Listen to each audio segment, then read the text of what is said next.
മത്തായി സുവിശേഷം 4-ാം അധ്യായം 12 മുതലാണ്. When Jesus heard that John had been put in prison, he withdrew to Galilee. 13. Leaving Nazareth, he went and lived in Capernaum, which was by the lake in the area of Zebulun and Naphtali. യോഹന്നാൻ തടവിലായി എന്ന് കേട്ടാറെ അവൻ ഗലീലയ്ക്ക് വാങ്ങിപ്പോയി. നസറത്ത് വിട്ട് സെബുലൂന്റെയും നാഫ്താലിയുടെയും അതിരുകളിൽ കടൽക്കരയുള്ള കഫർനഹൂമിൽ ചെന്ന് പാർത്തു. Jesus public ministry begins. യേശുവിൻ്റെ പരസ്യ ശുശ്രൂഷ ആരംഭിക്കുകയാണ്. 1-ാം അധ്യായത്തിൽ വംശാവലി, അതിൻ്റെ അവസാനത്തിൽ യേശു ജനിക്കുന്നു.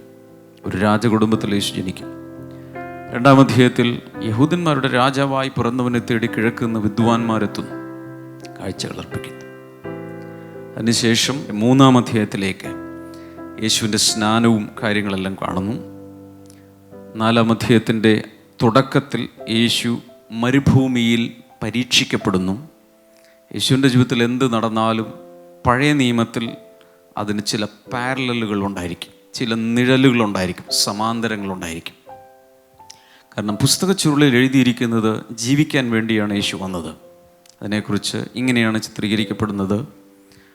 ഒരു നാടകം നടക്കുമ്പോൾ നടൻ്റെ കയ്യിലേക്കൊരു സ്ക്രിപ്റ്റ് കൊടുക്കും. നേരത്തെ ആ സ്ക്രിപ്റ്റ് എന്താണെന്നുള്ളത് നോക്കിയാണ് സ്റ്റേജിൽ അഭിനയിക്കുന്നത്. ശരിയാണോ?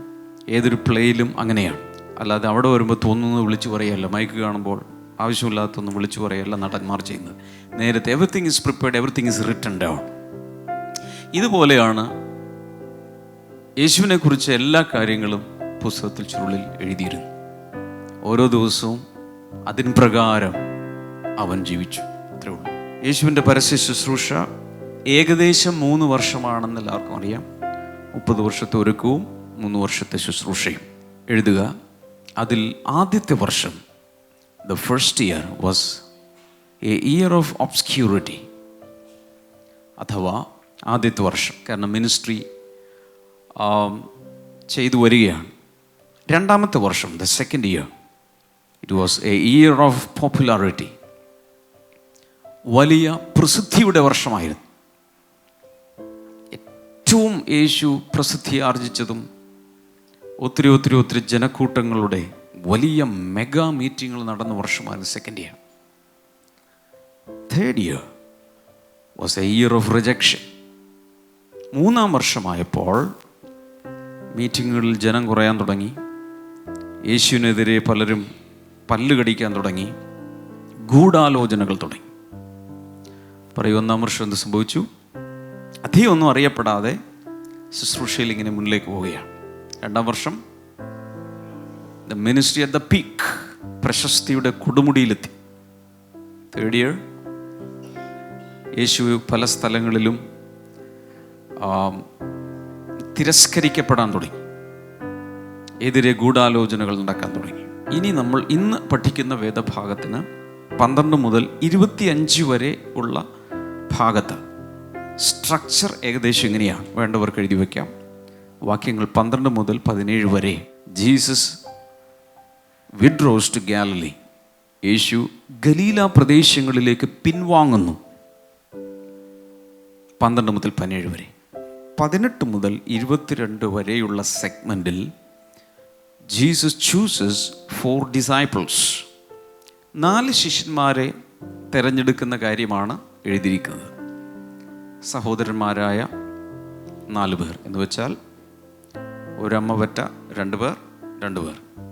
ഒരേ കുടുംബത്തിൽ നിന്ന് 2 പേർ, മറ്റൊരു കുടുംബത്തിൽ നിന്ന് 2 പേർ. 23 മുതൽ 25 വരെ Jesus teachers, preachers and heals. യേശു കർത്താവ് പഠിപ്പിക്കുകയും പ്രസംഗിക്കുകയും സൗഖ്യമാക്കുകയും ചെയ്യുന്നു. അതിൻ്റെ ഫസ്റ്റ് സെഗ്മെൻറ്റ് നമുക്കെടുക്കാം. 12 മുതലുള്ള ഭാഗമാണ്. നമ്മൾ ഓൾറെഡി വായിച്ചു. യേശു യോഹന്നാൻ തടവിലായി എന്ന് കേട്ടാറെ അവൻ ഗലീലയ്ക്ക് വാങ്ങിപ്പോയി. ഹി വിഡ്രൂ എന്നാണ് എഴുതിയിരിക്കുന്നത്. താൻ പിൻവാങ്ങിപ്പോയി. 13-ാമത്തെ വചനത്തിൽ നസറേത്ത് വിട്ട്.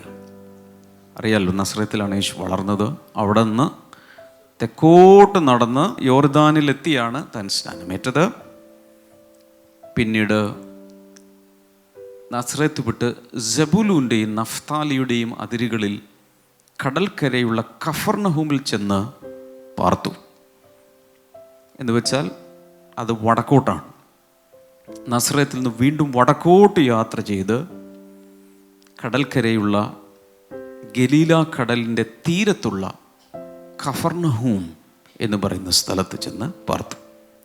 അവിടെ വളരെ പ്രത്യേകിച്ച് മനസ്സിലാക്കേണ്ടത്, ഈ 2 വചനങ്ങൾക്ക് ശേഷം അടുത്തതിലേക്ക് പോകാം. 11-ാമത്തെ വചനത്തിൽ എന്താണ് വായിച്ചതെന്ന് ആർക്കെങ്കിലും ഓർമ്മയുണ്ടോ? 11-ാം വചനം നോക്കൂ. അപ്പോൾ പിശാച് അവനെ വിട്ടുപോയി, ദൂതന്മാർ അടുത്ത് വന്ന് അവനെ ശുശ്രൂഷിച്ചു. മനസ്സിൻ്റെ ക്യാൻവാസിൽ ആ ചിത്രം ഒന്ന് പതിയട്ടെ.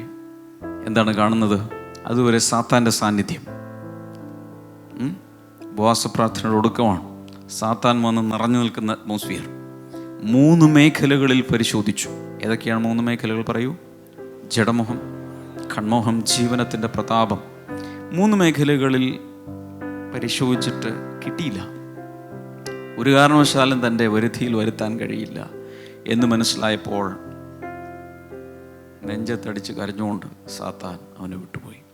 പക്ഷേ ലൂക്കോസിൻ്റെ സുവിശേഷത്തിൽ പറയുന്നുണ്ട് കുറേ കാലത്തൊക്കെ, ഫോർ എ സീസൺ. എൻ്റെ അർത്ഥം പിന്നെയും വരും. ദൈവമക്കളുടെ ജീവിതത്തിൽ നമ്മൾ മനസ്സിലാക്കുക, സാത്താനെ വിരട്ടി ഓടിച്ചാലും കുറേ കഴിയുമ്പോൾ നാണം കെട്ടവൻ വീണ്ടും വരും. അങ്ങനെയാണ് എൻ്റെ പരിപാടി.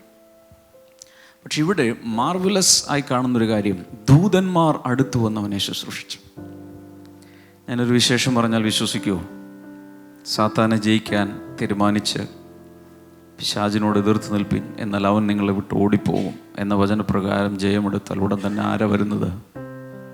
ഫ്ലട്ടറിങ് വിങ്സോടുകൂടെ ദൂതന്മാർ വന്ന ആ ദൈവത്തിൻ്റെ ചുറ്റും നിന്ന് ശുശ്രൂഷിക്കും. അപ്പം അതുവരെ ദൂതൻ ഉണ്ടായിരുന്നില്ല, ദൂതന്മാരൊക്കെ അവിടെ ഉണ്ട്. പക്ഷേ എപ്പോഴും ഓർക്കുക, ഒരു പരീക്ഷ നടക്കുമ്പോൾ പറഞ്ഞോട്ടെ, പ്രതീക്ഷിക്കുന്നവരാരും അടുത്ത് കാണില്ല. വ്യക്തമായി ഓർക്കുക, 5ാം ക്ലാസ്സിൽ പഠിക്കുന്നൊരു കുട്ടി, ടീച്ചേഴ്സിനൊക്കെ ഭയങ്കര ഇഷ്ടമാണ്, എല്ലാ ടീച്ചേഴ്സിനും ഇഷ്ടമാണ്. പക്ഷേ പരീക്ഷയുടെ ദിവസം ഈ ടീച്ചേഴ്സ് ആരും മൈൻഡ് ചെയ്യില്ല. കണ്ടിട്ടുണ്ടോ? അവർ പുറത്തിറങ്ങി നിൽക്കും. ടീച്ചർ, എനിക്കൊരു സംശയമുണ്ട്, അതിപ്പോഴല്ല. മനസ്സിലാവുന്നുണ്ടോ? ടീച്ചേഴ്സ് എല്ലാം മാറി നിൽക്കും. പരീക്ഷയുടെ സമയത്ത് അപ്പനും അമ്മ ഉണ്ടാവും കൂടെ. അപ്പനും അമ്മയോട് സംശയം. ട്യൂഷൻ ടീച്ചർ ഉണ്ടാവോ? Nobody. ഒരാൾക്ക് പോലും അടുത്ത് നിൽക്കാൻ ഒരു അനുമതിയില്ല. അതാണ് പരീക്ഷ. അതിൻ്റെ അർത്ഥം അവരെല്ലാം എതിരാണെന്നാണോ? നോ. പരീക്ഷ കഴിഞ്ഞ് പുറത്തോട്ട് ഇറങ്ങി ഉടനെ എങ്ങനെയുണ്ടായി മോനെ? ടീച്ചേഴ്സ് വന്ന് ചോദിക്കും, പാരൻസ് വന്ന് ചോദിക്കും, എങ്ങനെയുണ്ടായിരുന്നു പരീക്ഷ? അവരൊക്കെ എക്സൈറ്റഡാ. പുറത്തുനിന്ന് പ്രാർത്ഥിക്കും അവർ. പക്ഷെ ആ സമയത്ത് കൂടെ ആരും കാണില്ല. അതുകൊണ്ട് പരീക്ഷ സഹിക്കുന്ന മനുഷ്യൻ ഭാഗ്യവാൻ. കൊള്ളാവുന്നവനായി തെളിഞ്ഞ ശേഷം കിരീടം കിട്ടും, ഡിസ്റ്റിങ്ഷൻ കിട്ടും, റാങ്ക് കിട്ടും, എ ഗ്രേഡ് കിട്ടും, ഇതെല്ലാം കിട്ടും. പരീക്ഷ കഴിയുന്നത് വരെ ഇത് പ്രതീക്ഷിക്കരുത്. കഴിഞ്ഞ ഉടൻ തന്നെ ദൂതന്മാർ വന്ന് അവനെ ശുശ്രൂഷിച്ചു. ഓർമ്മയുണ്ടാകും, യേശു ജനിച്ച ഉടൻ തന്നെ വലിയ സംഘം ദൂതന്മാരാണ് ആട്ടിടയന്മാരുടെ ആ ഭാഗത്തൊക്കെ വന്ന് പാടിയതും കാര്യങ്ങളൊക്കെ പറഞ്ഞതും. ശരിയല്ലേ? അപ്പോൾ ഇവരാരും വിട്ടുപോയിട്ടില്ല. അന്ന് തുടങ്ങിയുണ്ട്, എപ്പോഴും ഉണ്ട്. പക്ഷേ പരീക്ഷയുടെ സമയത്ത് അവർ വിട്ടു നിന്നുള്ളൂ. പക്ഷേ ഞാൻ പറയാൻ വന്നത് 11-ാം വാക്യത്തിനും 12-ാം വാക്യത്തിനിടയിൽ വലിയൊരു ഗ്യാപ്പുണ്ട്. നേരത്തെ പറഞ്ഞു, മത്തായി ഒരിക്കലും ക്രൊണോളജിക്കൽ ഓർഡറിലല്ല എഴുതുന്നത്. ലൂക്കോസ് കുറച്ചുകൂടി ഓർഡറിലാണ് ഉള്ളത്. മത്തായി എഴുതുമ്പോൾ പലതും ക്ലബ് ചെയ്ത് കൊണ്ടുവരികയാണ്. മിനിസ്ട്രിയുടെ കാര്യം കുറച്ച് ക്ലബ് ചെയ്യും, ടീച്ചിങ്സ് ക്ലബ് ചെയ്യും, മിറക്കിൾസ് ക്ലബ് ചെയ്യും, ഉപമകളെല്ലാം കൂടെ 13-ാം അധ്യായത്തിൽ കൊണ്ടുവന്നിട്ടു. അപ്പോൾ ഓർഡറിലല്ല. പക്ഷേ സിനോപ്റ്റിക് ഗോസ്പൽസ് അല്ലെങ്കിൽ സമാന സുവിശേഷങ്ങൾ എന്നറിയപ്പെടുന്ന ഏതൊക്കെയാണ്? മത്തായി, മർക്കോസ്, ലൂക്കോസ്. ആദ്യത്തെ 3 സുവിശേഷങ്ങൾ എന്ത് പറയും? സിനോപ്റ്റിക് ഗോസ്പൽസ് അല്ലെങ്കിൽ സമാന സുവിശേഷങ്ങൾ. ഏകദേശം എല്ലാം ഒരേപോലെയാണ്. ഓഡ് വൺ ഔട്ട് എന്ന് പറയുന്നത് ഏതാണ്? യോഹന്നാന്റെ സുവിശേഷം വളരെ വ്യത്യസ്തമാണ്. രചനാരീതിയും അപ്രോച്ചും എല്ലാം ഡിഫറൻ്റാണ്. ഈ 11-ാം അധ്യായത്തിനും 12-ാം അധ്യായത്തിനും ഇടയിൽ എന്ത് സംഭവിച്ചു എന്നറിയണമെങ്കിൽ യോഹന്നാന്റെ സുവിശേഷം 1, 2, 3, 4 അധ്യായങ്ങൾ വായിക്കണം. അതിൽ പറഞ്ഞിരിക്കുന്ന പല കാര്യങ്ങളും ഈ 11-ാം വാക്യത്തിനും 12-ാം വാക്യത്തിനിടയിൽ സംഭവിച്ചിട്ടുണ്ട്. ഉദാഹരണത്തിന് 6 ശിഷ്യന്മാർ ഇതിനിടയിൽ വിളിക്കപ്പെട്ടതായി യോഹന്നാൻ്റെ സുവിശേഷം 1-ാം അധ്യായം 29 മുതൽ 51 വരെയുള്ള വചനങ്ങളിൽ നമ്മൾ കാണുന്നുണ്ട്. കൂടാതെ കാനാവിലെ കല്യാണം നടക്കുന്നത് ആ പീരീഡിലാണ്. എത്ര പേർ ശ്രദ്ധിക്കുന്നുണ്ട്? 11-ാം വാക്യത്തിനും 12-ാം വാക്യത്തിനിടയിൽ എന്ത് നടക്കുന്നു? കാനാവിലെ കല്യാണം നടക്കുന്നുണ്ട്. യോഹന്നാൻ്റെ സുവിശേഷം 2-ാം അധ്യായം 1 മുതൽ 12 വരെ. അതുപോലെ തന്നെ യോഹന്നാൻ്റെ സുവിശേഷം 2-ന്റെ 13 മുതൽ അങ്ങോട്ട് 3-ാം അധ്യായം 36-ാം വചനം വരെയുള്ള ക്ലെൻസിങ് ഓഫ് ദ ടെമ്പിൾ, ദേവാലയ ശുദ്ധീകരണം, എല്ലാവർക്കും അറിയാമെന്ന് വിശ്വസിക്കുന്നു. യേശു 2 പ്രാവശ്യം ദേവാലയം ശുദ്ധീകരിച്ചിട്ടുണ്ട്. 1 ശുശ്രൂഷയുടെ തുടക്കം, 2 ശുശ്രൂഷയുടെ ഒടുക്കം. 2 പ്രാവശ്യം ശുദ്ധീകരണം നടന്നിട്ടുണ്ട്. അതിൻ്റെ അർത്ഥം ആദ്യം തല്ലി ഓടിച്ചിട്ടും ഈ കച്ചവടക്കാരെല്ലാം പിന്നെയും വന്നു. നിക്കോദെമോസിനെ കാണുന്ന ഒരു എപ്പിസോഡ് ഓർക്കുന്നുണ്ടോ? 3-ാം അധ്യായം യോഹന്നാൻ 3. നിക്കോദെമസ്, he comes to see Jesus in the night, അല്ലേ, രഹസ്യത്തിൽ.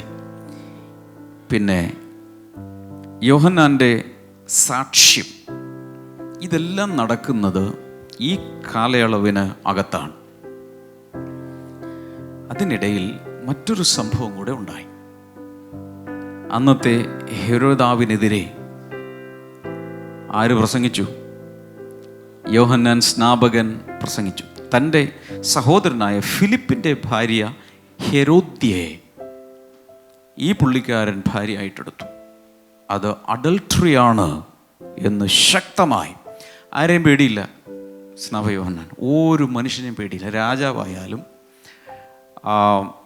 ഭിക്ഷക്കാരനായാലും ഒരാളെ പേടിയില്ല. കാരണം തൻ്റെ ശുശ്രൂഷയിൽ ഓർക്കുന്നുണ്ടോ, പട്ടാളക്കാർ വരെ വന്ന് സ്നാനപ്പെട്ടു. പിന്നെ അവരെല്ലാം അഡ്രസ്സ് ചെയ്യുന്നത്, പരീശന്മാരും സാധുക്യരും വന്നപ്പോൾ എന്താ പറഞ്ഞത്? My dear brothers and sisters, ladies and gentlemen, അങ്ങനെ വല്ലതും ആണോ? ഇല്ല, ബ്രൂഡ് ഓഫ് വൈപ്പേഴ്സ്, അണലിക്കുഞ്ഞുങ്ങളെ എന്നാ വിളിച്ച്. അത്രയ്ക്ക് ധൈര്യമുള്ളവൻ രാജാവിനെതിരെ ശബ്ദമുയർത്തി, അറസ്റ്റിലായി.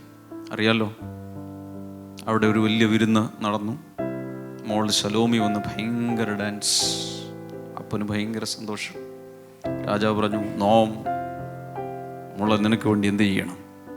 അമ്മ എന്തോ പറഞ്ഞു.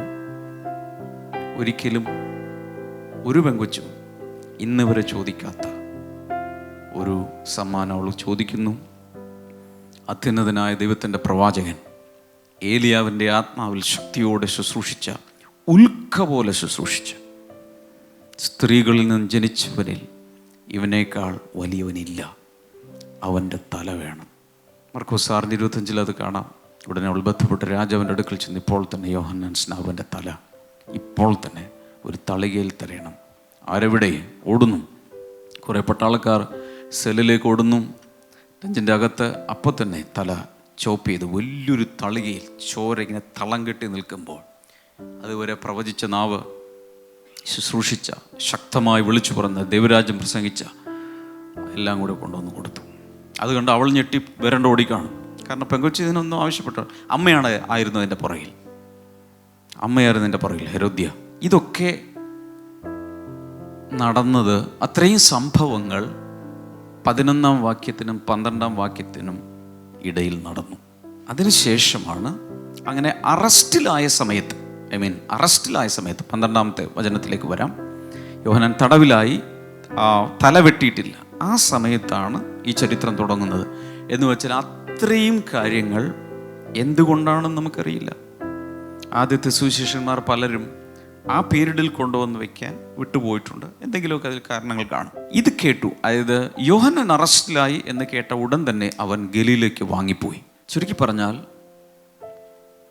അതിശക്തമായ ശുശ്രൂഷയിലൂടെ കർത്താവിൻ്റെ പാത ഒരുക്കിയ യോഹന്നാൻ്റെ ശുശ്രൂഷ തീർന്നു, ഏകദേശം തീർന്നു. കൂടി വന്നാൽ മാസങ്ങൾ, ഒരു വർഷത്തിൽ താഴെ, എൻ്റെ നിഗമനമാണ്, അത്രേ അദ്ദേഹം ആകെ ശുശ്രൂഷിച്ചിട്ടു. ഇവിടെ നോക്ക്, ഒരു മനുഷ്യനെ ഭൂമിയിലേക്ക് പറഞ്ഞു വിട്ടു. വയസ്സനായ ഒരു പുരോഹിതൻ്റെ വയസ്സുകാലത്ത് ജനിച്ച എലിസബത്തിൻ്റെയും മകനായി ജനിച്ച ആ മനുഷ്യൻ്റെ ശുശ്രൂഷ ഇത്രയും ബന്ധപ്പെട്ട് 30 കൊല്ലം ഒരുക്കി എല്ലാം എടുത്തിട്ട് ആകെ എത്ര നാളാണ് ശുശ്രൂഷിച്ചത്? 1 വർഷത്തിൽ താഴെ മാസങ്ങൾ മാത്രമേ അദ്ദേഹം ശുശ്രൂഷിച്ചു, നമ്മുടെ അറിവിൽ അത്രേ ഉള്ളൂ. അപ്പോൾ ചിലരുടെയൊക്കെ ശുശ്രൂഷ ഷോർട്ടായിരിക്കും, പക്ഷെ അതിൻ്റെ ഇമ്പാക്റ്റ് വലുതായിരിക്കും. ഹല്ലേലൂയ. യേശുവിൻ്റെ പോലും 3-3.5 വർഷമല്ലേ ആകെ ശുശ്രൂഷിച്ചുള്ളൂ. കഴിഞ്ഞ ദിവസം അൽഫ ട്രെയിനിങ്ങിലാണെന്ന് തോന്നുന്നു, ഞാൻ പല ഇതിലും പഠിപ്പിച്ചൊരു കാര്യമാണ്. വില്യം ബോർഡൻ എന്ന ഒരു 25 വയസ്സിൽ അദ്ദേഹം മരിച്ചുപോയി. ചൈനയിലെ മുസ്ലിങ്ങളുടെ ഇടയിൽ മിഷണറി ആയി പോകാനുള്ള ആഗ്രഹത്തിൽ ബോർഡൻ ഫാമിലിയിൽ ജനിച്ച അദ്ദേഹം 25-ാമത്തെ വയസ്സിൽ തൻ്റെ താൻ ആഗ്രഹിച്ച മിഷൻ ഫീൽഡിൽ പോലും എത്താൻ കഴിഞ്ഞില്ല. അതിനു മുമ്പ് അദ്ദേഹം മരിച്ചു. പക്ഷെ അദ്ദേഹത്തിൻ്റെ ലൈഫ് അനേക മിഷണറിമാർക്ക് ഉത്തേജനമായി. ഒത്തിരി പേര് അതുകൊണ്ട് സമർപ്പിച്ചു. അപ്പോൾ ഒരു വിത്ത് നിലത്ത് വീണ് ചാകുമ്പോൾ അതിൽ നിന്നും ആയിരക്കണക്കിന് നല്ല മണികൾ പുറത്തേക്ക് വരികയാണ്. So there is a lesson for life here. Sometimes we need to acknowledge that our purpose and desire is not the same as God's purpose and desire. പലപ്പോഴും നമ്മുടെ ഉദ്ദേശ്യങ്ങളും ആഗ്രഹങ്ങളും പോലെയല്ല ദൈവത്തിൻ്റെ ഉദ്ദേശ്യങ്ങളും ആഗ്രഹങ്ങളും. ചിലരൊക്കെ ശുശ്രൂഷ കഴിഞ്ഞാലും അല്ലെങ്കിൽ തീർന്നെന്ന് തോന്നിയാലും അവരുടെ സമയം കഴിഞ്ഞാലും അതിൽ തന്നെ പിടിച്ചുകൊണ്ടിരിക്കും. അത് മറ്റുള്ളവർക്കൊരു തടസ്സമാണ്.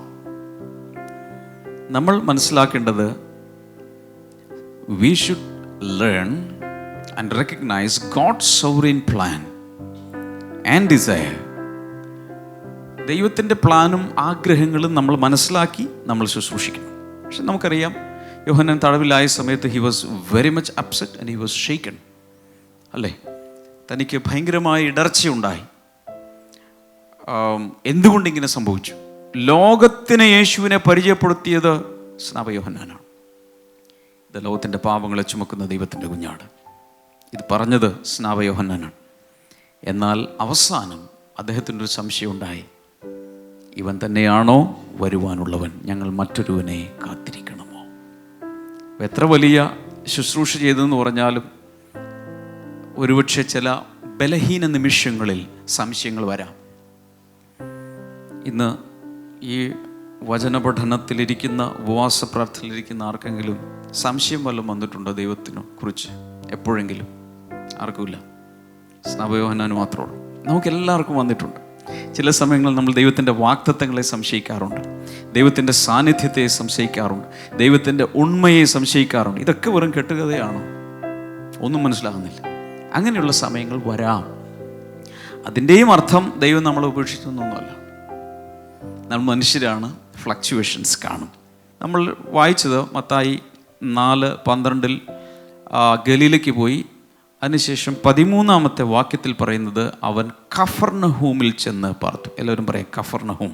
യേശു അത്രയും വർഷം, ഒരുപക്ഷെ ഒരു 6-7 വയസ്സുള്ള സമയം മുതൽ അങ്ങോട്ട് 30 വയസ്സുവരെ ഏകദേശം ഒരു 23 വർഷത്തോളം നസറേത്ത് എന്ന ഒരു സ്മോൾ അഗ്രികൾച്ചറൽ വില്ലേജ് എന്ന് മാത്രമേ അതിനെ പറയാൻ കഴിയൂ, അവിടെ ആയിരുന്നു. പക്ഷേ കഫർനഹൂം കുറേ കൂടെ വടക്കോട്ട് മാറി വളരെ ആ ഗലീല കടൽക്കരയുടെ തീരത്തുള്ളൊരു ഫിഷിംഗ് ടൗൺ ആണ്. Capernaum was a large fishing town. കഫർ എന്ന് വെച്ചാൽ ടൗൺ അല്ലെങ്കിൽ പട്ടണം എന്നൊക്കെയാണ് അർത്ഥം. നഹൂം എന്ന് വെച്ചാൽ, നഹൂം എന്ന് പറഞ്ഞൊരു പേരാണ്, ഒരു പ്രവാചകൻ. നഹൂം എന്ന് പറഞ്ഞൊരു പ്രവാചകന്റെ പുസ്തകമുണ്ട്. കഫർ നഹൂം എന്ന് വെച്ചാൽ നഹൂമിൻ്റെ പട്ടണം എന്നാണ് അതിൻ്റെ അർത്ഥം, കഫർ നഹൂം. പിന്നെ വേറെ ചില പ്രദേശങ്ങളെ കൂടെ അവിടെ പറയുന്നുണ്ട്. സെബൂലൂൻ്റെയും നഫ്താലിയുടെയും അതിരുകളിൽ ഓരോ പ്രദേശങ്ങളാണ്. ഓർമ്മയുണ്ടായിരിക്കും, യോശുവയുടെ നേതൃത്വത്തിൽ ഇസ്രായേൽ കയ്യിൽ കിട്ടിയ ശേഷം എരിഹോം അതിലെല്ലാം ഇടിച്ച് തകർത്ത് അവരതിൽ കയറി അവിടെ വരുന്ന 7 ജാതികളെയെല്ലാം ഓടിച്ച് ദേശം അവരുടെ കയ്യിൽ വന്നപ്പോൾ ദൈവം പറഞ്ഞു, അളക്കാൻ പറഞ്ഞു, പാർട്ടീഷൻ നടത്താൻ പോകും. ഇപ്പം നമ്മൾ 1 ഏക്കർ ഭൂമിയുണ്ട്, 10 മക്കളുണ്ടെങ്കിൽ 10 സെൻറ്റ് വെച്ച് കൊടുക്കുന്നത് പോലെ 12 ഗോത്രങ്ങൾക്ക് 12 മേഖലകളാക്കി തിരിച്ച്, ലേവർക്ക് മാത്രമല്ല ബാക്കി എല്ലാവർക്കും തിരിച്ച് കൊടുത്തപ്പോൾ സെബുലൂനും നഫ്താലിക്കും, ഈ 2 ഗോത്രങ്ങൾക്ക് കിട്ടിയ ആ പ്രദേശത്തെയാണ് എന്ത് വിളിക്കുന്നത്? സെബുലൂനെന്നും നഫ്താലി. ആ ദേശത്തിൻ്റെ പേരാണ്, ഒരാളുടെ പേരിലാണ് അന്നത്തേക്ക് കാലത്ത് പല ദേശങ്ങളും അറിയപ്പെട്ടത്. പക്ഷെ ഇവിടെ ഒരു കീ ടു സക്സസ് തരാൻ പോവുക, വിജയകരമായ ജീവിതത്തിനുള്ള ഒരു താക്കോല് പറയാൻ പോവുക. എഴുതിക്കൊള്ളണം, ഹൃദയത്തിലോട്ട് എടുത്തോളണം. യേശു എന്തുകൊണ്ടാണ് ഈ തെക്കൻ നാടുകളിൽ നിന്നും വടക്കൻ നാടുകളിലേക്ക് പോയത്? ആർക്ക് പറയാം? അല്ലെങ്കിൽ യേശു എന്താണ് ഇവിടെ ചെയ്യുന്നത്? യോഹന്നാൻ അറസ്റ്റിലായി തടവിലായ സമയത്ത്, വലിയ പ്രശ്നങ്ങൾ, കോളിളക്കങ്ങൾ നടക്കുന്ന സമയത്ത് വളരെ പെട്ടെന്ന് കർത്താവ് തൻ്റെ സ്റ്റേ വരെ ഷിഫ്റ്റ് ചെയ്തു, പെട്ടെന്ന് മാറി. എന്തുകൊണ്ട്? He was moving away from negative criticising people. Key to success, write down. Move away from negative criticising people. വിമർശിക്കുന്ന, നെഗറ്റീവായ, സപ്പോർട്ട് ചെയ്യാത്ത ആളുകളുടെ ഇടയിൽ നിന്നും എപ്പോഴും നമ്മൾ മാറിക്കളയണം. അവരുടെ ഇടയിൽ കിടക്കരുത്. വീട്ടുകാരെ കുറിച്ചല്ല പറയുന്നത്, ഭർത്താവിനെ ഇട്ടിട്ട് പോകുന്ന കാര്യമല്ല പറയുന്നത്. ചില സ്ഥലങ്ങളിൽ ആക്സെപ്റ്റഡ് അല്ലെങ്കിൽ, എല്ലാവരും വിമർശിക്കുന്നെങ്കിൽ എന്ത് ചെയ്തേക്കണം? അവിടെ നിന്ന് മാറിപ്പോയേക്കണം. കാരണം എപ്പോഴും നമ്മുടെ ചുറ്റും ആരെ ആവശ്യമാണ്? Positive people. നമ്മളെ ബിൽഡ് ചെയ്യുന്ന, എൻകറേജ് ചെയ്യുന്ന ആളുകൾ നമ്മുടെ ചുറ്റും ആവശ്യമാണ്. ഹല്ലേലൂയ. വർഷങ്ങൾക്ക് മുമ്പ് ഇത് പല പ്രാവശ്യം ഞാൻ ചെയ്തിട്ടുണ്ട്. ചില മേഖലകളിൽ ഞാൻ ആക്സെപ്റ്റഡ് അല്ല, എനിക്കെതിരെ മാഗസിനുകളിൽ എഴുതുന്നു, അവിടെ ഇവിടെയൊക്കെ പ്രസംഗിക്കുന്നു. അങ്ങനെയെല്ലാം വന്നപ്പോൾ ആ സർക്കിൾസ് എല്ലാം വിട്ട് ഞാനിങ്ങ് പോകുന്നു. അതുകൊണ്ട് ദൈവം നമ്മളെ വളർത്താൻ തുടങ്ങി. ഹല്ലേലൂയ. അല്ലെങ്കിൽ നമ്മൾ അവിടെ സ്റ്റക്കായി കിടക്കും, വളർച്ചയില്ല. നമ്മളും വളരെയധികം വിഷമങ്ങളിലേക്ക് പോകും. എപ്പോഴും നമ്മുടെ ജീവിതത്തിൽ വളർച്ച ആഗ്രഹിക്കുന്ന എല്ലാവരും ചെയ്യേണ്ടത് എന്താണ്?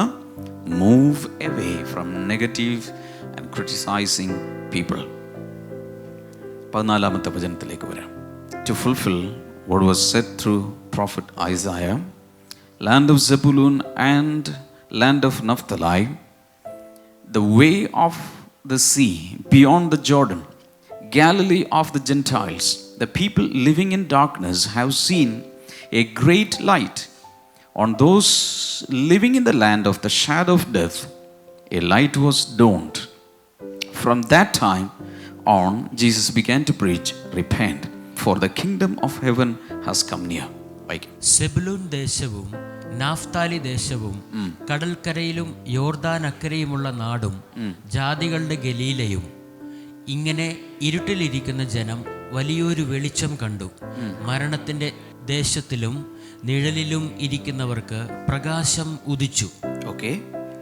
എന്ന് യെശയ്യാ പ്രവാചകൻ മുഖാന്തരം അരുളി ചെയ്തത് നിവൃത്തിയാകുവാൻ ഇടവന്നു. അവിടെ യേശുവിൻ്റെ ഗലീലയിലേക്കുള്ള പോക്കും അതിൻ്റെ സ്ക്രിപ്ചറൽ ബാക്കപ്പുമാണ് നമ്മൾ കാണുന്നത്. ഞാൻ നേരത്തെ പറഞ്ഞു, യേശു ചെയ്യുന്നതെല്ലാം എന്താണ്? നേരത്തെ പുസ്തകച്ചുരുളിൽ എഴുതി വച്ചിരിക്കുന്നതാണ് ഇപ്പോൾ ചെയ്യാൻ പോകുന്നത്.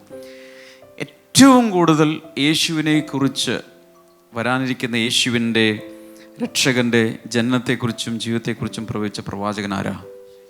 യെശയ്യാ. ഏറ്റവും കൂടുതൽ മെസ്സിയാനിക് പ്രോഫസീസ് ഇൻക്ലൂഡ് ചെയ്തിരിക്കുന്നത് എന്തിലാണ്? യെശയ്യാവിൻ്റെ പ്രവചന പുസ്തകത്തിലാണ്. ഏറ്റവും കൂടുതൽ കോട്ട്സ് നമുക്ക് കിട്ടുന്നതും അവിടെയാണ്. യെശയ്യാ പ്രവാചകൻ പറയുന്നുണ്ട്. അപ്പോൾ ഇവിടെ യേശയ്യാ പ്രവാചകൻ പ്രവചിച്ചത് നിവൃത്തിയാകാനാണ് ഇത് സംഭവിച്ചത്. എന്താണ് നിവൃത്തിയാകേണ്ടത്? സെബുലൂൻ ദേശത്ത്, നഫ്താലി ദേശത്ത്, അതുപോലെ കടൽക്കരയിലുള്ളവർ, യോർദാനിലുള്ളവർ, അതുപോലെ ജാതികളുടെ ഗലീലയിലുള്ളവർ, ഇവരെല്ലാവരും, അങ്ങനെ ഇരുട്ടിലിരിക്കുന്ന ജനം ഒരു വലിയ വെളിച്ചം കണ്ടു എന്ന് അദ്ദേഹം എഴുതിയിട്ടുണ്ട്. അത് നിവൃത്തിയാകാനാണ് ഇപ്രകാരം അവൻ ആ ഗലീലൻ പ്രദേശങ്ങളിലേക്കൊക്കെ പോയതും ദൈവരാജ്യം പ്രസംഗിച്ചതും.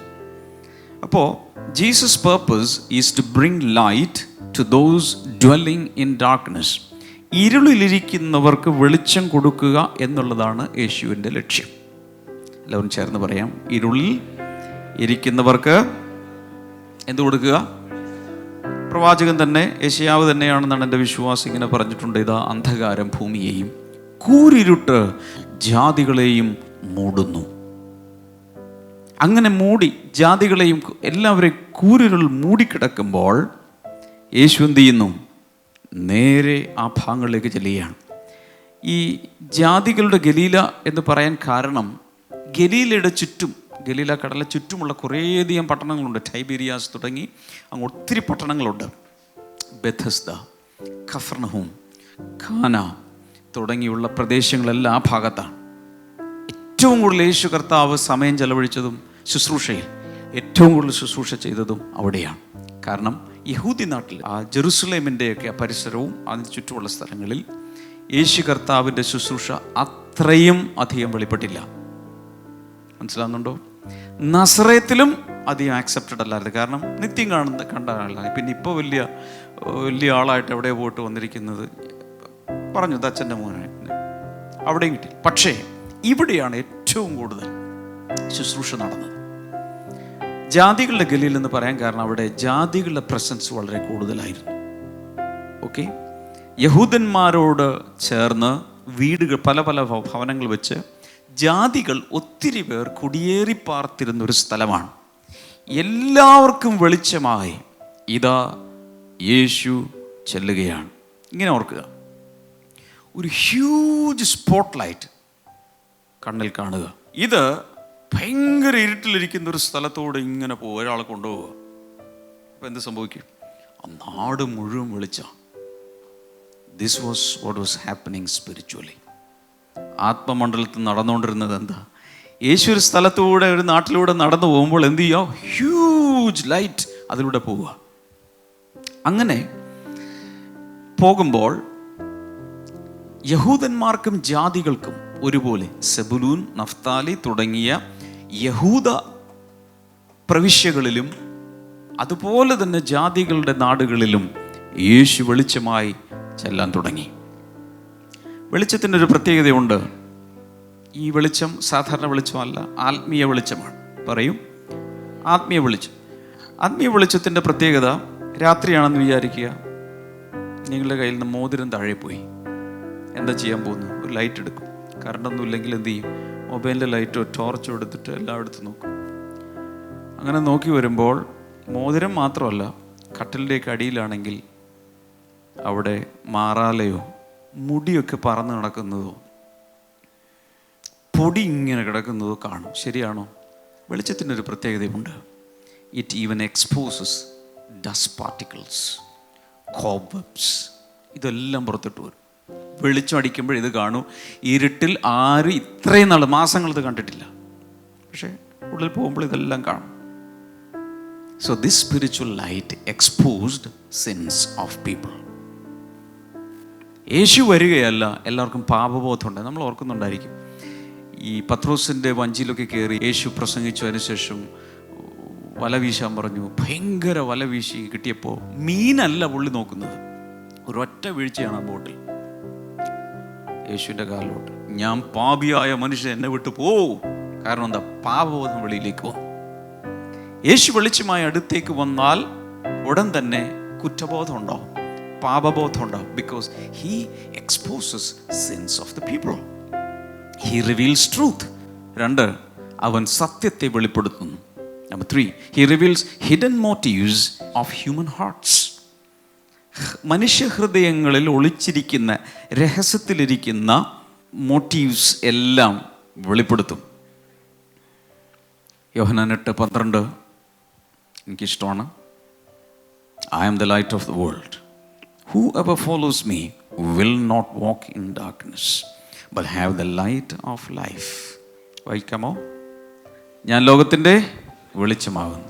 എന്നെ അനുഗമിക്കുന്നവൻ ഇരുളിൽ നടക്കാതെ ജീവന്റെ വെളിച്ചമുള്ളവൻ ആകും എന്ന് പറഞ്ഞു. യോഹന്നാൻ 3:19 നമ്മൾ എന്ത് കാണുന്നു? John 3:19. And this is the judgment, the light has come into the world, and people loved the darkness rather than the light because their works were evil. വായിക്കാമോ? ന്യായവിധി എന്നതോ വെളിച്ചം ലോകത്തിൽ വന്നിട്ടും മനുഷ്യരുടെ പ്രവൃത്തി ദോഷമുള്ളതാകയാൽ അവർ വെളിച്ചത്തെക്കാൾ ഇരുളിനെ സ്നേഹിച്ചത് തന്നെ. ഹല്ലേലൂയ. വെളിച്ചം ലോകത്തിൽ വന്നിട്ടും അവർ ഇരുളിനെ സ്നേഹിച്ചതിൻ്റെ പേരാണ് ന്യായവിധി. ആർക്ക് മനസ്സിലായി? ന്യായവിധി എന്ന് പറഞ്ഞാൽ എന്താണ്? വെളിച്ചം ലോകത്തിൽ വന്നിട്ടും മനുഷ്യരുടെ പ്രവൃത്തി ദോഷമുള്ളതാകിയാൽ അവർ വെളിച്ചത്തെക്കാൾ ഇരുളിനെ സ്നേഹിച്ചു. തുറന്നു ചോദിച്ചോട്ടെ, നിങ്ങൾക്ക് ഇരുട്ടാണോ ഇഷ്ടം, വെളിച്ചമാണോ ഇഷ്ടം? എത്ര പേർക്ക് വെളിച്ചം ഇഷ്ടമാണ്? പക്ഷേ ഇരുട്ട് ഇഷ്ടമുള്ള ഒത്തിരി പേരുണ്ട്. ആരാണത്? കള്ളന്മാർ. സാമൂഹ്യദ്രോഹികൾ, അവർക്ക് ഇരുട്ടാണ് ഇഷ്ടം. കാരണം എന്താ? ഇരുട്ട് വന്നാൽ അവരുടെ പ്രവൃത്തി വെളിപ്പെടും. ഇരുട്ട് വന്നാലേ മോഷ്ടിക്കാൻ പറ്റൂ, രാത്രി ആവണം പലതും. അപ്പോൾ ഇരുളിനെ ഇഷ്ടപ്പെടുന്നവർ പാപപ്രവർത്തികളെ ഇഷ്ടപ്പെടുന്നവരാണ്. യേശു ലോകത്തിൽ ഇതുവരെ വന്നതിൽ ഏറ്റവും വലിയ വെളിച്ചം. യോഹന്നാനെ കുറിച്ചും പറയുന്നുണ്ട്, അവൻ കത്തിജ്വലിക്കുന്ന ഒരു വിളക്കായിരുന്നു. ഓർമ്മയുണ്ടോ? കുറച്ചു നേരം നിങ്ങൾ അവൻ്റെ വെളിച്ചത്തിൽ സന്തോഷിച്ച് നടന്നു, പക്ഷെ പെട്ടെന്നായിരുന്നു അവൻ പൊലിഞ്ഞു പോയത്. അതാണ് ഞാൻ പറഞ്ഞത്, ഹിസ് മിനിസ്ട്രി വാസ് മിറ്റിയോറിക്. ഉൽക്ക പോലെ ഒന്നുപോയി, ദാറ്റ്സ് ഓൾ, അത്രയേ ഉള്ളൂ. പക്ഷെ യേശു അങ്ങനെയല്ല. അതിനെയൊക്കെ കൂടുതൽ ലോകത്തിൻ്റെ വെളിച്ചമായി നിന്ന് എല്ലാവർക്കും വെളിച്ചം കൊടുക്കാൻ വന്നു. എന്നിട്ടും മനുഷ്യർ യേശുവിനെ ഇഷ്ടപ്പെടുന്നതിന് പകരം, ജീവന്റെ വെളിച്ചത്തിൻ്റെ പുറകെ പോകുന്നതിന് പകരം അവൻ എന്ത് ചെയ്തു? അവർ ഇരുളിനെ സ്നേഹിച്ചു.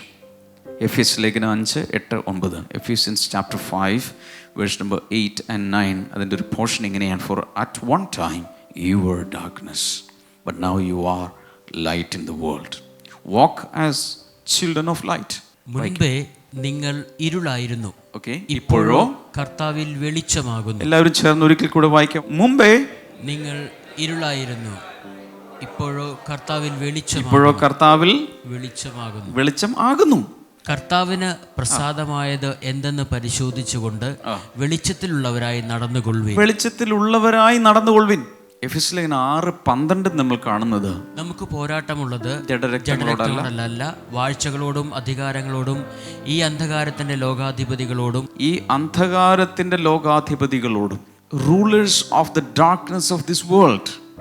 അന്ധകാരത്തിന്റെ ലോകാധിപതികളോടുമാണ് നമുക്ക് എന്തുള്ളത്? പോരാട്ടമുള്ളത്. നമ്മൾ മനസ്സിലാക്കേണ്ടത്, ഈ ഭൂമിയിൽ ഇന്ന് ആവശ്യമുള്ളതും എന്താണ്? വെളിച്ചമാണ്. യോഹന്നാൻ 12:46, I have come into this world as light, so that whoever believes in me may not remain in darkness. എന്നിൽ വിശ്വസിക്കുന്നവൻ ആരും ഇരുളിൽ വസിക്കാതിരിപ്പാൻ ഞാൻ വെളിച്ചമായി ലോകത്തിൽ വന്നിരിക്കുന്നു. ഇങ്ങനൊരു സംഭവം ഞാൻ കേട്ടിട്ടുണ്ട്. ബില്ലി ഗ്രഹാമിൻ്റെ വീട്ടിൽ TV റിപ്പോർട്ടേഴ്സ് ഇൻ്റർവ്യൂ ചെയ്യാൻ വേണ്ടി വന്നു. ബില്ലി ഗ്രഹാമിനെയും റൂത്ത് ഗ്രഹാമിനെയും അവരുടെ വീട്ടിൽ വന്നു. വീട്ടിൽ വന്നപ്പോൾ സംഭവിച്ചത്, TV റിപ്പോർട്ടേഴ്സ് വരുമ്പോൾ ലൈറ്റ് വേണം. അപ്പോൾ ഒരു ഹ്യൂജ് ലൈറ്റുകളൊക്കെ അവർ കൊണ്ടുവന്നു. അതുകൊണ്ടെന്ന് അവരുടെ വീട്ടിൽ എല്ലാം സ്ഥാപിച്ച് എല്ലാം റെഡിയാവുന്ന സമയത്ത് റൂത്ത് ഒരൊറ്റ കരച്ചിൽ. വേറൊന്നുമല്ല, അവിടെ കോർണറിൽ അവിടെയൊക്കെ ഉണ്ടായിരുന്ന ചിലന്തി വലകൾ റൂത്ത് കണ്ടിട്ട് പേടിച്ചു കരഞ്ഞു. അത്ര നാൾ ഒരു കുഴപ്പമുണ്ടായിരുന്നില്ല, അവിടുത്തെ വീട്ടമ്മയാ. പക്ഷേ ഇതെല്ലാം കണ്ട് അവൾ പേടിച്ച് കരഞ്ഞെന്നാണ് കഥ. ഉണ്ടായ സംഭവം. ശരിക്കു പറഞ്ഞാൽ ലൈറ്റ് അടിക്കുമ്പോൾ നമ്മുടെ തന്നെ കുറവുകൾ മനസ്സിലാക്കി നമ്മൾ വാവിട്ട് കരയും, പാപബോധം കൊണ്ട് കരയും. പലപ്പോഴും പാപബോധമില്ലാത്തത് എന്തുകൊണ്ടാണ്? വെളിച്ചടിക്കാത്തതുകൊണ്ട്. ഇനി അതിൻ്റെ ലാസ്റ്റ് ഭാഗങ്ങളിലേക്ക് നമുക്ക് പോകാം. അതിനു മുമ്പ് സ്വർഗരാജ്യം പ്രസംഗിച്ചു എന്നവിടെ പറയുന്നുണ്ട്. ശരിയാണല്ലോ? അവൻ അന്നു മുതൽ യേശു സ്വർഗരാജ്യം സമീപിച്ചിരിക്കയാൽ മാനസാന്തരപ്പെടുവിനെന്ന് പ്രസംഗിച്ച് തുടങ്ങി. എന്താണ് സ്വർഗരാജ്യം എന്ന് ചോദിച്ചാൽ ഇത്രയേ ഉള്ളൂ. Simply put, may be the simplest definition, simply put, the kingdom of God or the kingdom of heaven is God's reign. ദൈവം വാഴുന്നതാണ് ദൈവരാജ്യം. അപ്പോൾ യോഹന്നാൻ സ്നാപകൻ ഇതല്ലേ പറഞ്ഞത്? ദൈവരാജ്യം സമീപിച്ചിരിക്കയാൽ മാനസാന്തരപ്പെടുവൻ. യേശു എന്താ പറഞ്ഞത്? ദൈവരാജ്യം അല്ലെങ്കിൽ സ്വർഗരാജ്യം സമീപിച്ചിരിക്കയാൽ മാനസാന്തരപ്പെടുവൻ. ശിഷ്യന്മാരെന്താ പ്രസംഗിച്ചത്? സ്വർഗരാജ്യം സമീപിച്ചിരിക്കയാൽ മാനസാന്തരപ്പെടുവൻ. ഈ തന്ന അർത്ഥം അവിടെ ഒന്ന് വെച്ച് നോക്കി. ദൈവരാജ്യം സമീപിച്ചിരിക്കുന്ന സ്ഥലത്ത് ദൈവത്തിൻ്റെ വാഴ്ച അല്ലെങ്കിൽ ദൈവത്തിൻ്റെ ഭരണം എന്ന് വെച്ചാൽ എന്ത് കിട്ടും? പറഞ്ഞു നോക്കി. ദൈവത്തിൻ്റെ ഭരണം വരുന്നത് കൊണ്ട് സകലരും മാനസാന്തരപ്പെട്ട സുവിശേഷത്തിൽ വിശ്വസിപ്പിൻ. So the kingdom of God is equal to God's rule, God's reign. ഇത്രേ ഉള്ളൂ. ദൈവം ഭരിക്കുന്ന ഒരവസ്ഥ, വ്യവസ്ഥ, അതാണ് സ്വർഗരാജ്യം. അല്ലെങ്കിൽ ഇവിടെ നോക്ക്, സ്വർഗരാജ്യം കാണത്തക്കവണ്ണം അല്ല വരുന്നതെന്ന് ഒരിക്കലും യേശു പറഞ്ഞു. അത് നിങ്ങളുടെ ഇടയിൽ തന്നെ ഉണ്ടെന്ന് പറഞ്ഞു. അതിനുശേഷം പറഞ്ഞു സ്വർഗരാജ്യം നിങ്ങളുടെ ഉള്ളിൽ വരും എന്ന് പറഞ്ഞു. ദൈവരാജ്യം നിങ്ങളുടെ ഉള്ളിൽ വരും എന്ന് പറഞ്ഞു. അതിൻ്റെ അർത്ഥം എന്താ? ദൈവത്തിൻ്റെ ഭരണം എവിടെ വരും? ഇതിൻ്റെ അകത്ത്. മനസ്സിലാവുന്നുണ്ടല്ലോ അവർക്ക്? ഗവൺമെൻറ് ഓഫ് ഇന്ത്യ ഇവിടെ ഭരിക്കുന്നത് പോലെ ഹൃദയത്തിനകത്ത് ആരായിരിക്കും ഭരിക്കുന്നത്? യേശുവിൻ്റെ ഭരണം നടക്കും. അല്ലെങ്കിൽ നമ്മുടെ ജീവിതത്തെ യേശു നിയന്ത്രിക്കാൻ തുടങ്ങുമ്പോൾ, റൂൾ ഓവർ ചെയ്യാൻ തുടങ്ങുമ്പോൾ, റെയിൻ ചെയ്യാൻ തുടങ്ങുമ്പോൾ അതിൻ്റെ പേരാണ് ദൈവരാജ്യം വന്നു. എത്ര പേരാ വെളിപ്പാട് ഏറ്റെടുക്കും? ഹല്ലേലൂയ. അങ്ങനെയാണെങ്കിൽ അങ്ങയുടെ രാജ്യം സ്വർഗത്തിലേതുപോലെ ഭൂമിയിലും വരണമേ എന്നുള്ള പ്രാർത്ഥനയുടെ അർത്ഥം എന്ന് പറയാം. ഇത്രയേ ഉള്ളൂ. അങ്ങയുടെ ഇഷ്ടമെല്ലാം സ്വർഗത്തിൽ നടക്കുന്നത് പോലെ എൻ്റെ ജീവിതത്തിലും നടക്കണമേ. ഇതാണ് ദിവസവും പ്രാർത്ഥിക്കാൻ, അല്ലെങ്കിൽ ദിവസവും മനുഷ്യർ അറിയാതെ ഉരുവിട്ടുകൊണ്ടിരിക്കുന്നത്. ശരിക്കും പറയുന്നത് എന്താണ്? അങ്ങനെ ഭരിക്കണമേ, അങ്ങനെ വഴി നടത്തണമേ. എൻ്റെ ഇഷ്ടമല്ല, ഞാനത് മാറ്റിവെക്കുന്നു, അങ്ങനെ കൈപിടിച്ച് നടത്തണമേ എന്നാണ് ആ പ്രാർത്ഥനയുടെ അർത്ഥം. 18 മുതലുള്ള വാക്യങ്ങൾ. As Jesus was walking beside the sea of Galilee, he saw two brothers, Simon called Peter and his brother Andrew. They were casting a net into the lake, for they were fishermen. Come, follow me, Jesus said, and I will send you out to fish for people. At once they left their nets and followed him. Going on from there, he saw two other brothers, James son of Zebedee and his brother John. They were in a boat with their father Zebedee, preparing their nets. Jesus called them, and immediately they left the boat and their father and followed him. അവൻ ഗലീല കടൽപ്പുറത്ത് നടക്കുമ്പോൾ പത്രോസ് എന്നു പേരുള്ള ശീമോൻ, അവന്റെ സഹോദരനായ അന്ത്രയോസ് എന്നിങ്ങനെ മീൻപിടിക്കാരായ 2 സഹോദരന്മാർ കടലിൽ വല വീശുന്നത് കണ്ടു. എൻ്റെ പിന്നാലെ വരുവിൻ, ഞാൻ നിങ്ങളെ മനുഷ്യരെ പിടിക്കുന്നവരാക്കും എന്ന് അവരോട് പറഞ്ഞു. ഉടനെ അവർ വല വിട്ടേച്ച് അവനെ അനുഗമിച്ചു. അവിടെ നിന്ന് മുൻപോട്ട് പോയാറെ സെബദിയുടെ മകൻ യാക്കോബും അവൻ്റെ സഹോദരൻ യോഹന്നാനും എന്ന വേറെ 2 സഹോദരന്മാർ പടകിലിരുന്ന് അപ്പനായ സെബദിയുമായി വല നന്നാക്കുന്നത് കണ്ടു. അവരെയും വിളിച്ചു. അവരും ഉടനെ പടകിനെയും അപ്പനെയും വിട്ട് അവനെ അനുഗമിച്ചു. അന്നത്തെ കാലത്ത്, ഇന്നത്തെ കാലത്തും ശ്രദ്ധിക്കണം, ശിഷ്യന്മാർ ഗുരുവിനെ തിരഞ്ഞെടുക്കാറാണ് പതിവ്. ഗുരുക്കന്മാർ ശിഷ്യന്മാരെ തിരഞ്ഞെടുക്കാറില്ല. ഉപദേശം കേട്ട്, ടീച്ചിങ്സ് കേട്ട് ആകൃഷ്ടരായി എന്ത് ചെയ്യും? നിങ്ങൾ എൻ്റെ ഗുരുവാണ്, യു ആർ മൈ റബായ് എന്ന് പറഞ്ഞുകൊണ്ട് ആളുകൾ ഇങ്ങോട്ട് വരും. യേശു ഉൾട്ടായാണ് ചെയ്യുന്നത്. സോക്രട്ടീസിനെ ഗുരുവായി പലരും കണക്കാക്കി, ഞങ്ങൾ നിങ്ങൾക്ക് ശിഷ്യപ്പെടാൻ ആഗ്രഹിക്കുന്നു, എന്നെ ശിഷ്യനായി സ്വീകരിക്കണം, അങ്ങോട്ടാണ് പോകുന്നത്. പക്ഷെ യേശു ഒരിക്കലും അത് ചെയ്യില്ല. കാരണം യോഹന്നാൻ 15:16, You did not choose me, but I chose you and appointed you, that you should go and bear fruit, and that your fruit should remain, that whatever you ask the Father in my name, he may give you.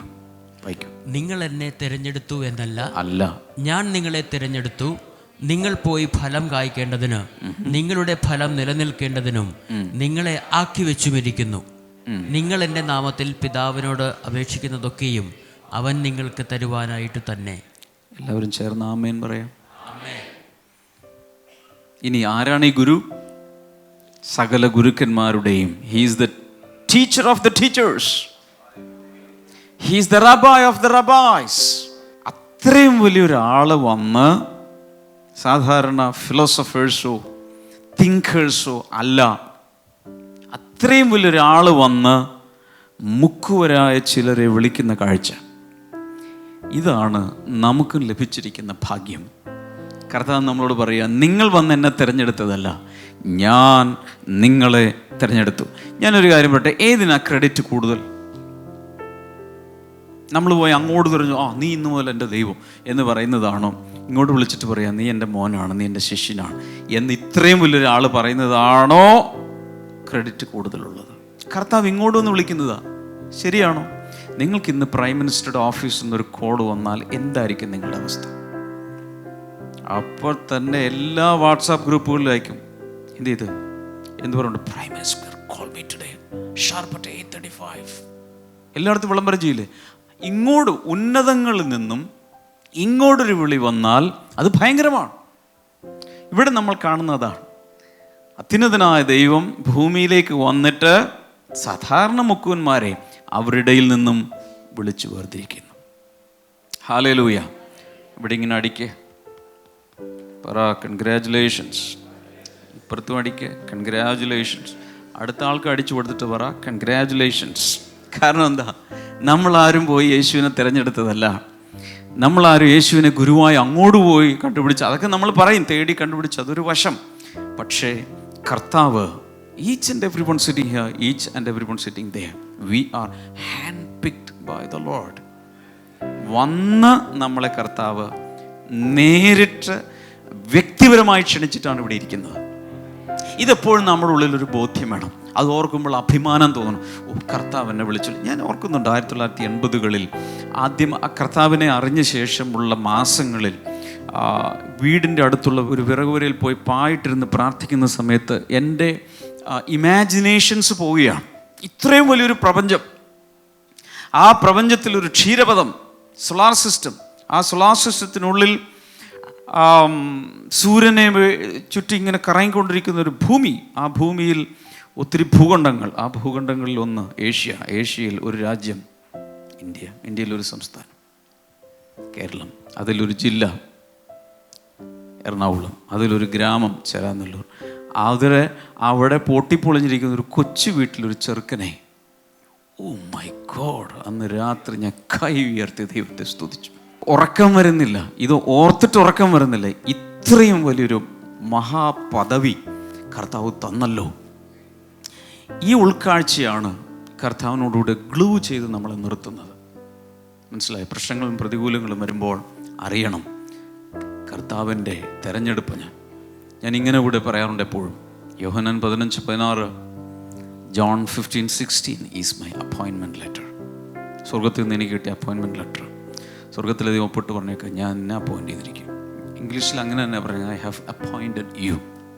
ഞാൻ നിന്നെ നിയമിച്ചാക്കിയിരിക്കുന്നു. Hallelujah.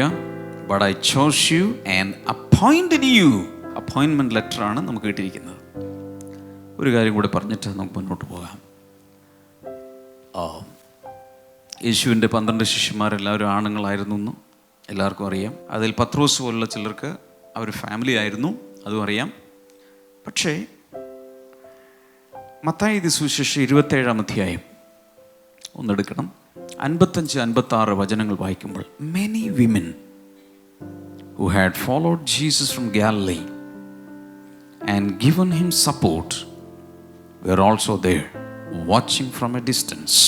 Among them were Mary Magdalene, Mary the mother of James and Joseph, and the mother of the sons of Zebedee. ഗലീലയിൽ നിന്നും യേശുവിനെ ശുശ്രൂഷിച്ചുകൊണ്ട് അനുഗമിച്ചു വന്ന പല സ്ത്രീകളും ദൂരത്തു നിന്നും നോക്കിക്കൊണ്ടിരുന്നു. യേശുവിന്റെ ക്രൂശീകരണത്തിന്റെ രംഗമാണ് അടുത്തത്. അവരിൽ മഗ്ദലനക്കാരത്തെ മറിയയും ഒരു പെണ്ണാണ്, യാക്കോബിന്റെയും യോസയുടെയും അമ്മയായ മറിയയും രണ്ടാം മറിയ സെബദി പുത്രന്മാരുടെ അമ്മയും ഉണ്ടായിരുന്നു. അത് ഒരു സ്ത്രീയായിരുന്നു.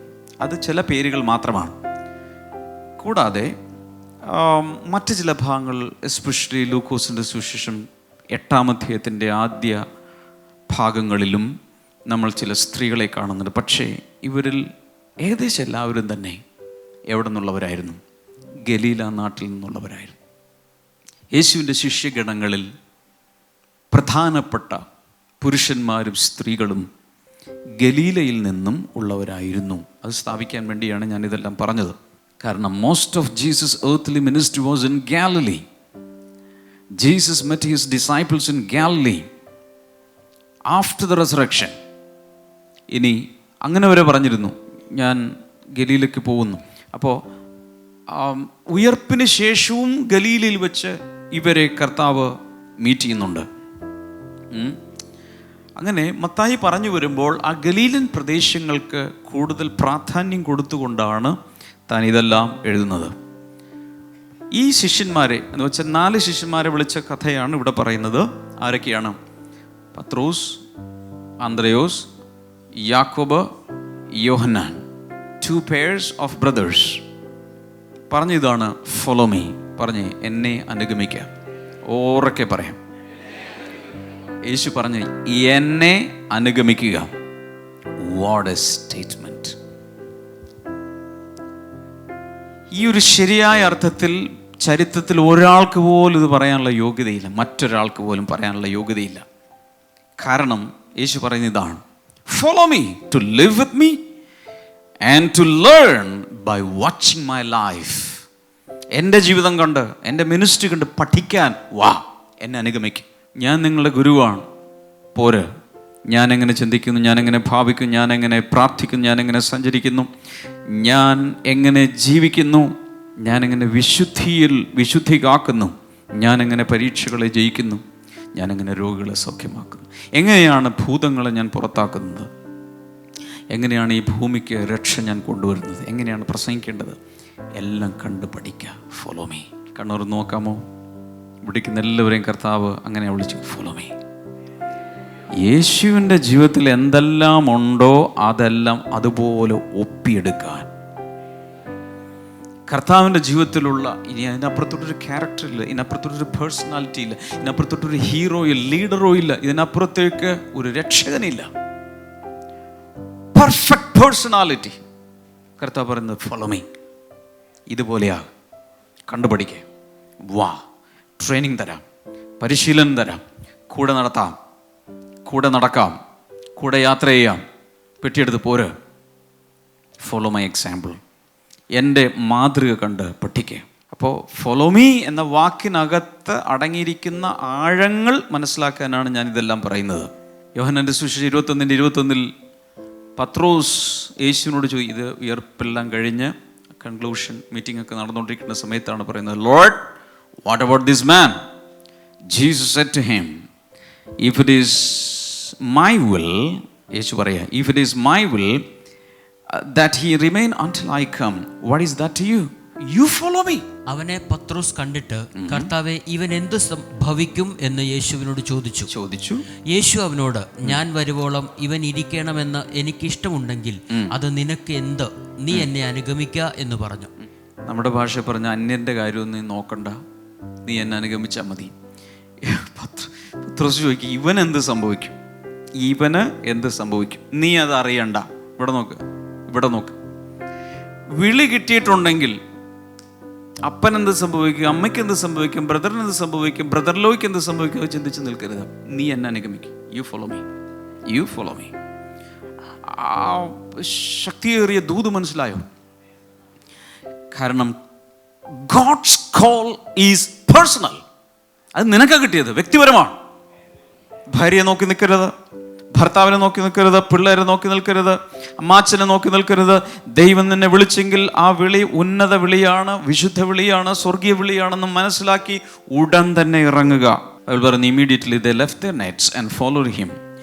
അവിടെ ഉടൻ തന്നെ അവർ പടകും വലയും എല്ലാം അപ്പനെയും എല്ലാം വിട്ടിട്ട് പോയി എന്ന് പറയുമ്പോൾ ഒരു കാര്യം ഓർക്കണം. നമ്മൾ വിചാരിക്കും പോകുന്ന വഴിക്ക് യേശു ആദ്യമായിട്ട് അവരെ കണ്ടതാണെന്ന്. നോ, ഞാൻ അങ്ങനെ ആദ്യമൊക്കെ വിചാരിച്ചിരുന്നു.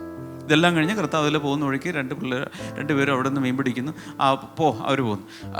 വേറെ 2 കണ്ട് അവരും പോകുന്നു. നോ, ഇവർക്ക് ഇതിനു മുമ്പ് യോഹന്നാൻ പ്രസംഗിച്ച് നടന്ന കാര്യങ്ങളൊക്കെ അറിയാം. സ്നാപക യോഹന്നാൻ്റെ ഇവർ ചിലരൊക്കെ അവിടെ പോയി സ്ഥാനപ്പെട്ടതാണ്. അങ്ങനെ നടക്കുമായിരുന്നു, അവർ ശിഷ്യരായിട്ടൊക്കെ നടക്കുമായിരുന്നു. ഓക്കെ, അതിനുശേഷം കുറച്ച് നാളങ്ങനെ പോയി വന്നപ്പോൾ യേശു ആ പ്രദേശങ്ങളിലൂടെയൊക്കെ പോയത് പല പ്രാവശ്യം കണ്ടിട്ടുണ്ട്, അസോസിയേറ്റ് ചെയ്തിട്ടുണ്ട്. ഇതിനു മുമ്പ് യേശുവിൻ്റെ ഉപദേശം ഇവർ കേട്ടിട്ടുണ്ട്. ചിലർ പറയുന്നത് ഇങ്ങനെയാണ്, പലരെയും വിളിച്ചപ്പോൾ ആ വിളി ഏകദേശം 1 വർഷം വരെയൊക്കെ സാധ്യതയുണ്ടെന്നാണ് പറയുന്നത്.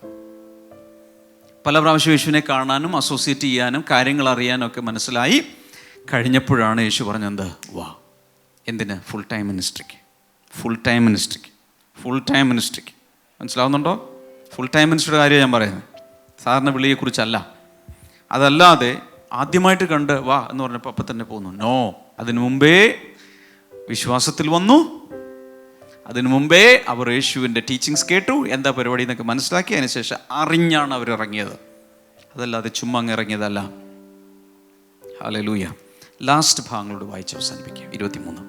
Jesus went throughout Galilee, teaching in their synagogues, proclaiming the good news of the kingdom, and healing every disease and sickness among the people. The news about him spread all over Syria, and people brought to him all who were ill with various diseases, those suffering severe pain, the demon-possessed, those having seizures, and the paralyzed, and he healed them. Large crowds from Galilee, the Decapolis, Jerusalem, Judea, and the region across the Jordan followed him. വേഗത്തിൽ വായിക്കാം. പിന്നെ യേശു ഗലീലയിലൊക്കെയും ചുറ്റി സഞ്ചരിച്ചുകൊണ്ട് അവരുടെ പള്ളികളിൽ ഉപദേശിക്കുകയും രാജ്യത്തിന്റെ സുവിശേഷം പ്രസംഗിക്കുകയും ജനത്തിലുള്ള സകല ദീനത്തെയും വ്യാധിയെയും സൗഖ്യമാക്കുകയും ചെയ്തു. അവൻ്റെ ശ്രുതി സുറിയയിലൊക്കെയും പരന്നു.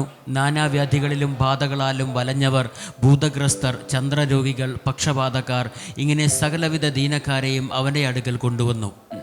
അവൻ അവരെ സൗഖ്യമാക്കി. ഗലീല, ദെക്കപ്പൊലി, യെരൂശലേം, യഹൂദ്യ, യോർദാനക്കരെ എന്നിടങ്ങളിൽ നിന്നും വളരെ പുരുഷാരം അവനെ പിന്തുടർന്നു. അതായത് ദ ഗ്രേറ്റ് ഗാലിലിയൻ മിനിസ്ട്രി എന്നാണ് ഇതിനെ പറയുന്നത്. യേശുവിൻ്റെ ശുശ്രൂഷ ഏറ്റവും കൂടുതൽ ഇമ്പാക്റ്റ് ഉണ്ടായത്, ഏറ്റവും കൂടുതൽ ക്രൗഡ് വന്നത്, ഏറ്റവും കൂടുതൽ ആളുകൾ സൗഖ്യമായതെല്ലാം ഗലീലിയൻ പ്രദേശങ്ങളിലാണ്. Jesus teaching, preaching, healing ministry എന്നാണ് അതിനറിയപ്പെടുന്നത്. യേശു ഇവിടെ ഹി ബിക്കംസ് എൻ ഐറ്റിനറന്റ് മിനിസ്റ്റർ. നാടോടിയായി നടന്ന് ശുശ്രൂഷിക്കുന്ന ഒരു ശുശ്രൂഷകനായി യേശു ഇവിടെ മാറുന്നത് നമ്മൾ കാണുന്നു. കാരണം ഗാലിലി വാസ് ഹെവിലി പോപ്പുലേറ്റഡ്, ഒത്തിരി ആളുകൾ അവിടെ താമസിക്കുന്നുണ്ട്. പക്ഷേ ജെറുസലേമിൽ നിന്ന് വരെ വടക്കോട്ട് യാത്ര ചെയ്ത് ആളുകൾ അവിടെ വരാൻ തുടങ്ങി. സിനഗോഗുകളിൽ യേശു പ്രസംഗിച്ചു. അന്നത്തെ കാലത്ത് സിനഗോഗുകളിൽ നമ്മളിവിടെ ഉപവാസ പ്രാർത്ഥനയോ സ്പെഷ്യൽ മീറ്റിങ്ങുകളോ ഹോളി സ്പിരിറ്റ് സിനഡോ നടക്കുന്ന സമയത്ത് ഗസ്റ്റ് സ്പീക്കേഴ്സിനെ വിളിക്കാറുണ്ടോ? ഇതുപോലെ സിനഗോഗുകളിൽ ഗസ്റ്റ് സ്പീക്കേഴ്സിനെ വിളിക്കുന്ന രീതി അവർക്കുണ്ടായിരുന്നു. അങ്ങനെ യേശു ഇതുപോലെ പ്രസംഗിച്ച് നടക്കുന്നത് കേട്ടിട്ട് പല സ്ഥലങ്ങളിൽ അവൻ ക്ഷണിക്കപ്പെട്ടു.